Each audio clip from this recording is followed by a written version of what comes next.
Next stop, College Station. Next stop, College Station.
A&M means more to an Aggie than just this collection of buildings. It's 5,000 acres of main campus, over 40,000 students from every state in the United States and almost every country in the world. It's 11 academic colleges, a nationally recognized school of engineering, and a school of agriculture that has thousands of acres of land. And they're doing the kind of research that might end world hunger someday. A&M has the cyclotron, and someday the Bush Library. But all these things don't add up to what makes Texas A&M unique, what each Aggie feels sets Texas A&M apart from other schools. Some call it character, we call it spirit, and we believe that by maintaining our traditions, we kindle in the hearts of new Aggies the camaraderie that holds us together. Even Hollywood saw something outstanding about Aggie traditions when it made the 1943 movie We've Never Been Licked. Much of what was captured on film nearly 50 years ago is still exactly the same today. Aggie traditions are symbols that express our loyalty to our school and to one another. Loyalty that not only lasts a lifetime, but stretches way back to the beginning. A statue of Lawrence Sullivan Ross, former Confederate general, Texas Ranger, governor of Texas, and president of A&M from 1891 to 1898, stands very close to where the school's first permanent building stood. Though the school had been authorized by the Morrill Act of 1862 to provide academic and agricultural education as well as military training, the first students did not arrive until 1876. These farmers, as they were later dubbed, were a pretty rough bunch, but military discipline worked rapidly to change that. When President Ross arrived, he was not only an able administrator, but he added a code of honor to the military, and esprit de corps, which A&M still displays. Engraved on this bronze are the words memorized by generations of Aggie corpsmen, the words that symbolize an Aggie cadet: soldier, statesman, knightly gentleman. Old Sully's been polished regularly by cadet freshmen since the 1930s, when two departing seniors found a partial bottle of Brasso they didn't want to see wasted. A&M and Corps were synonymous terms until 1965, when military participation was no longer mandatory. A&M has commissioned more officers in the service of the United States than any other university outside the service academies, and today is one of a handful of institutions that can commission officers in 6 services. Because of the military heritage, it's no wonder that in times of national crisis, Aggies have been called on to make sacrifices other student bodies have not made, and why Aggies make a special effort to remember their brothers who have given the ultimate. The Simpson Drill Field is located on what was once the main road from the train station to the academic building, and around it are planted 55 oak trees. 55 flags also fly around Kyle Field. These are reminders that 55 Aggies gave their lives in World War I, the war to end all wars. The World War I Memorial was dedicated on April 21st, 1924, and part of the presentation was a roll call of the dead. For several years, variations of roll call were included in descriptions of Aggie meetings, reunions, and patriotic gatherings, until it was finally accepted as a part of the ceremony known around the world as Aggie Muster. muster, to call out the troops began as early as 1883. The original gatherings were reunions, celebrations to revive spirit, renew friendships. By 1903, the first officially recorded muster was held on Texas Independence Day, March 2nd. A month and a half later, celebrations were held on campus in honor of Sam Houston's victory over Santa Ana at San Jacinto on April 21st. Over the years, greater emphasis was placed on those Aggies missing from muster. By 1929, when the muster had actually become an international event, and the names of the soldiers of World War I were called, a comrade answered. By 1933, when former students met, taps was played, and eventually all these aspects of honor were consolidated along with the understanding that if two Aggies were within 100 miles of one another, they were to meet, share their love of A&M, and remember their brothers. Muster gained worldwide recognition when Texas Aggies on Corregidor Island gathered together in 1942, just before the island's fall to the Japanese. They toasted their school with water, sang school songs, and for an entire country immersed in a devastating war, they became a symbol of the courage and pride of Texas Aggies and American soldiers in general around the world. Since then, musters have been held all over the world and under every condition. Aggies mustered under fire in Vietnam and in the Desert Storm campaign. The largest muster is the one held on campus. Here is where the entire student body, band, corps, parents, and friends of A&M meet. It's an emotional event. The roll is called, and for every name, another Aggie answers here, saying simply, "There is no Aggie missing at muster." In true military form, a 21-gun salute and silver taps is played.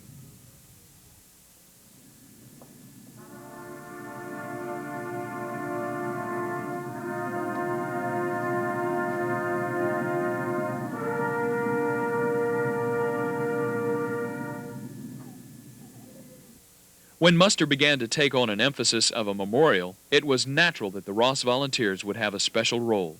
Known as the RVs, these outstanding junior and senior cadets represent the oldest student organization in the state. Their demeanor exemplifies the inscription on Sully's statue and his philosophy of honor.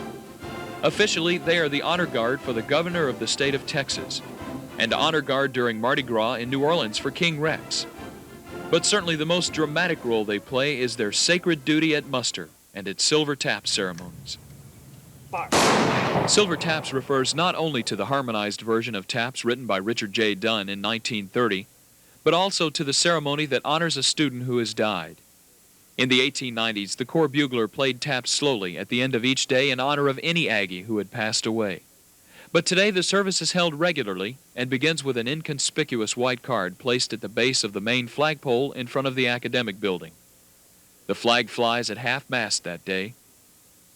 Then about 10 p.m., lights begin to go out around campus. People gather without a word, in total silence, in total darkness. Almost imperceptibly at first, the silence is broken by the slow cadence of the Ross Volunteers' funeral march. There is no other sound but the march. No signal is given, no word spoken. Then a 21-gun salute is fired. From the dome of the academic building, seen only as shadows, buglers play silver taps 3 times. Best described in the words of Don Coward, in a letter to his parents, he told of his first silver tap ceremony and its effect. "I'm sitting here with tears in my eyes because I've experienced tonight what A&M is all about. Mother and Dad, we're one big family here, and now I know what it means to be an Aggie. Tonight was silver taps." He described the ceremony and closed with, "I experienced one of the most solemn feelings I've ever had, and I feel so good inside. It was just like God Himself was there with us. I can't tell you how it was. There's nothing else like it. I love you, D.C." This was the only ceremony Don attended because 3 weeks later, when the white card was posted on the flagpole for 3 Aggies killed in a weekend car accident, Don's name was listed. The largest memorial on campus is the Memorial Student Center. It's dedicated to the memory of all Aggies who laid down their lives for the preservation of freedom for their country. It's been a student tradition to treat the area around the MSC as a sacred ground. They honor it by refraining from walking on the grass and by uncovering or removing their hats when entering. Since the 70s, the Corps has not represented a majority of the student body, But nonetheless, the traditions they were willing to fight to maintain have survived on their own merits. The Corps was in at the birth of almost everything that is Aggie, and can take pride, much as a parent does, that by nurturing and maintaining these traditions, the spirit of Aggieland survived its first 100 years. This drill field we've seen before. It's old Simpson drill field. A lot of traditions were born here, and a lot of memories have been made here. The world-famous fish drill team has practiced and performed here, and this used to be the site where they built the bonfire. The world-famous fish drill team has both practiced and performed here. After World War II, student organizations were split in order that freshmen could participate. In 1947, the freshmen asked permission to form their own drill team, and permission was granted. None could have predicted that this unit, composed solely of freshmen, would eventually hold the national championship, competing against teams from all over the country that included upperclassmen with many more years of practice. As a matter of record, the Fish won 5 consecutive years until the national competition was discontinued. Final review. This is the day that the Corps members who have persevered are promoted, and the day a senior is filled with the excitement of having accomplished a personal goal, heavy-hearted to relinquish his status as a senior moving on. The first pass before the reviewing stand, each unit marches intact, and then there's a break. Seniors remove their spurs. Then, standing at attention, the departing senior will watch as another steps forward to take his or her place, and step out at the first sound of the drum. Marching past, final review is the only time his comrades will march without a freshman class. His unit will go on, as will his school.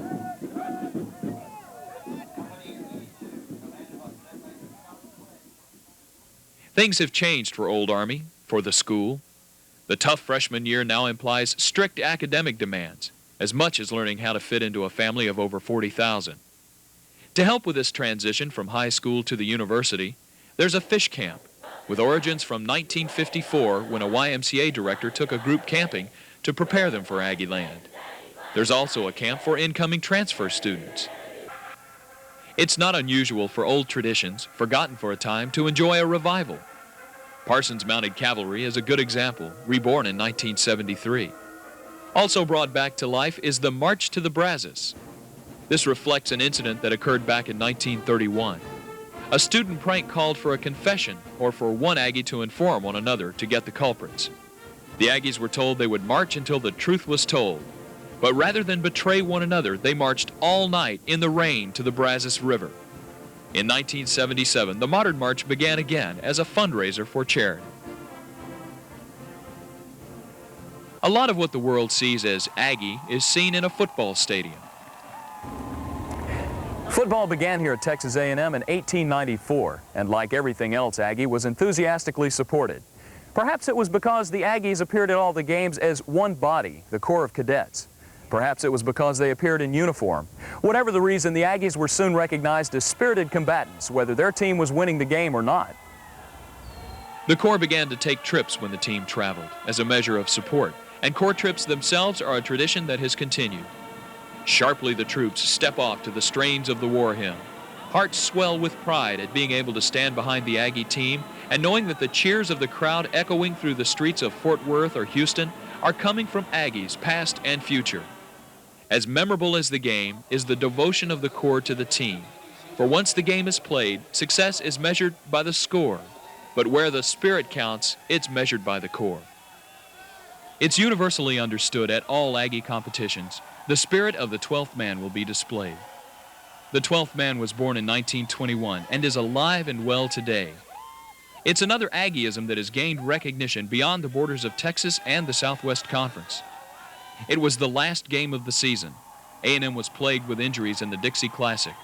Beloved coach D.X. Bible worried that he'd run out of players, so he called a sophomore reserve working in the press box to come forward and be ready to play. E. King Gill, that sophomore, changed clothes with an injured player underneath the stands. And as the story goes, it was Gill's willingness and loyalty to the team that spurred the Ags to victory. The 12th Man is a spirit that survives intact regardless of the outcome of the game. In 1941, a song was written in recognition of the 12th Man. And should the Aggies be outscored, the student body remains and sings to the final lines. To fight together for the Aggie dream. We're the 12th Man on the fightin' Aggie team. In 1983, football coach Jackie Sherrill further emphasized the 12th man spirit by creating a 12th man kickoff team. He wanted more feeling and more involvement from the students, and this did it. 200 Aggie volunteers tried out. Not regular players, but volunteers living up to Gill's example. 30 made the cut, and when the 12th man team stepped onto the field, the stands went wild. Today on the sidelines, a group stands all wearing number 12, ready to step in when needed. White towels are waved expressing support and showing a willingness in the stands to step forward to play. And in readiness, all Aggies stand during football games. Early teams were referred to as farmers, while the visual symbol of the team eventually was military. But in 1931, some cadets returning from Navasota picked up a stray dog that ran into their path. When Reveille was played the next morning, the dog howled throughout, and thusly was named. Quickly, she befriended every cadet, and within a few days was the official mascot. An entire set of traditions came from her presence. For example, she had the right to any cadet's bunk. If she chose it, the cadet slept elsewhere. Reveille is under the protection of Company E2, marching to mess and going to class with her handlers. She enters Kyle Field with the Corps. Reveille 1 died in 1944 and was replaced by a Shetland Shepherd in 1952. Rev 2 added her own touch and delighted all Aggies by chasing everyone off the field when the band performed at halftime. That included refs if they moved too slow. As to Reveille's importance on campus, if she barks in class, the professor must dismiss. There have been 5 Revs in all. The first 4 are buried at the north end of Kyle Field, where they can keep an eye on the scoreboard.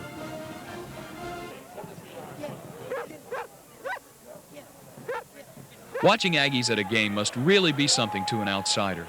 Besides standing and waving white towels, they can be seen scoring whenever the team scores. And Aggies don't cheer, they yell. Yell leaders use specific hand signals to tell the crowd what yell will be next. Or if necessary, the rest signal indicates quiet. At times, the noise is so intense, opposing teams require officials to stop the Aggies so signals can be heard. It's a yell leader's privilege to be carried to the fish pond after a home game victory and dumped in the water, just as it's an obligation to lead the 12th man in a series of yells after being outscored. Note, the Aggies are only outscored. They are never beaten, never defeated. In 1932, midnight yell practice began spontaneously and is probably one of the most exciting experiences for new Aggies. Before each home game, the student body marches behind the band through the campus and at midnight enters Kyle Field.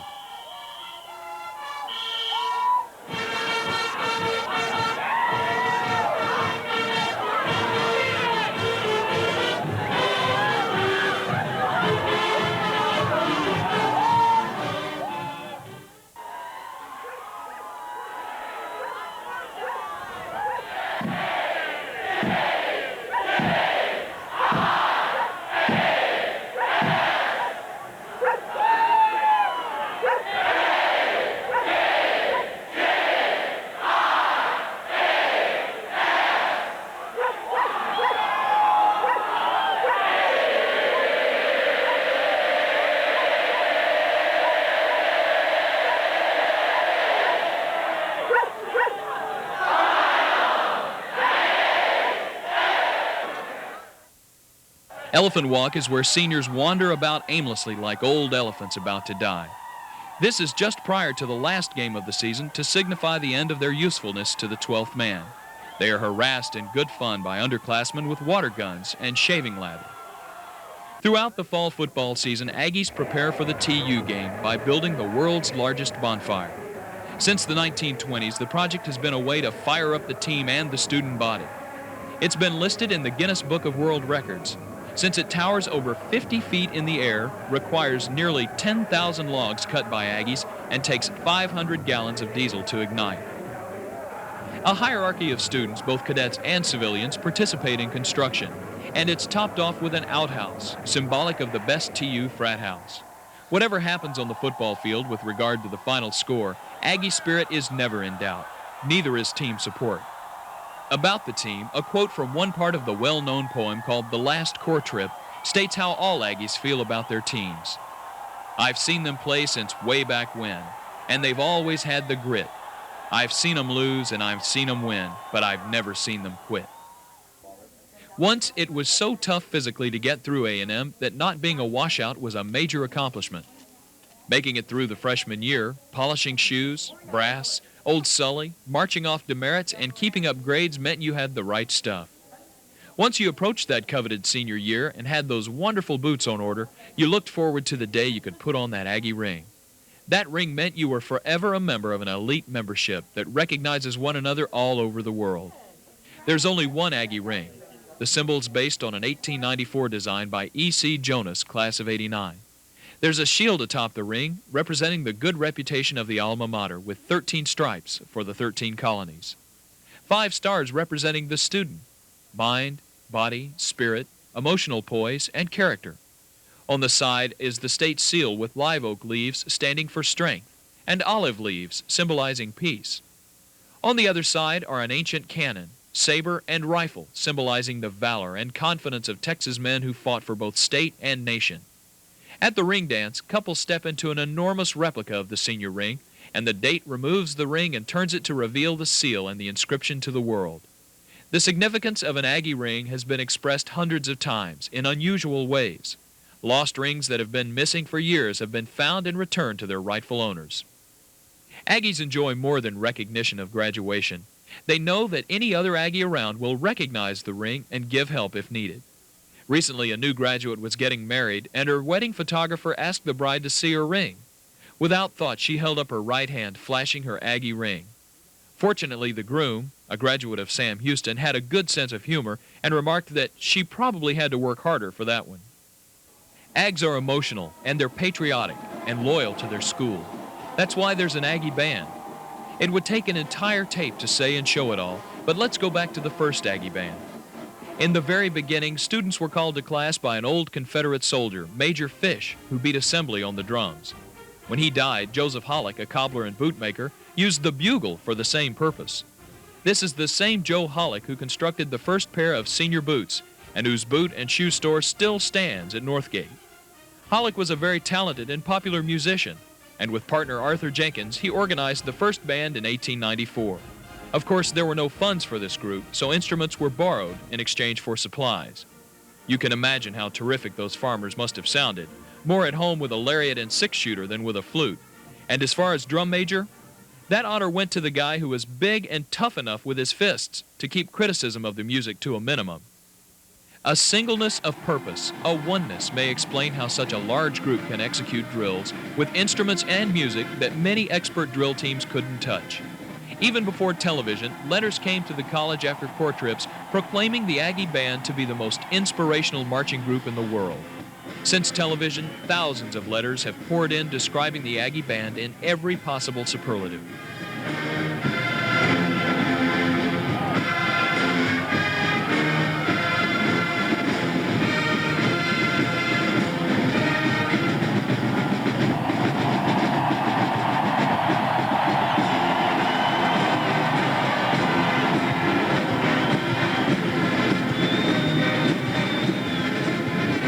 The band is divided into 2 groups. Once it was Maroon Band and White Band, but now it's returned to the original artillery and infantry designations. There's a bugle rank of booted seniors and from 24 to 30 rows of 12 cadets wide. Aggie traditions. Most of them started a long time ago, and perhaps it proves that it's the little things that teach the biggest lessons, like loyalty, brotherhood, and dedication. You know, the train still runs here in College Station. Perhaps the reason Aggie traditions have survived all the changes the school has gone through is because there's a lot more to an Aggie handshake than ritual. Maybe howdy means something special here at Texas A&M. Possibly it's because the 12th man is a state of mind that goes beyond the gates of Kyle Field. While you're at A&M, the traditions are something to enjoy, and when you're gone, they'll be your memories. It isn't necessary to say, keep them alive, honor them, cherish them, and pass them on, because after all, if you're an Aggie, it'll just come naturally.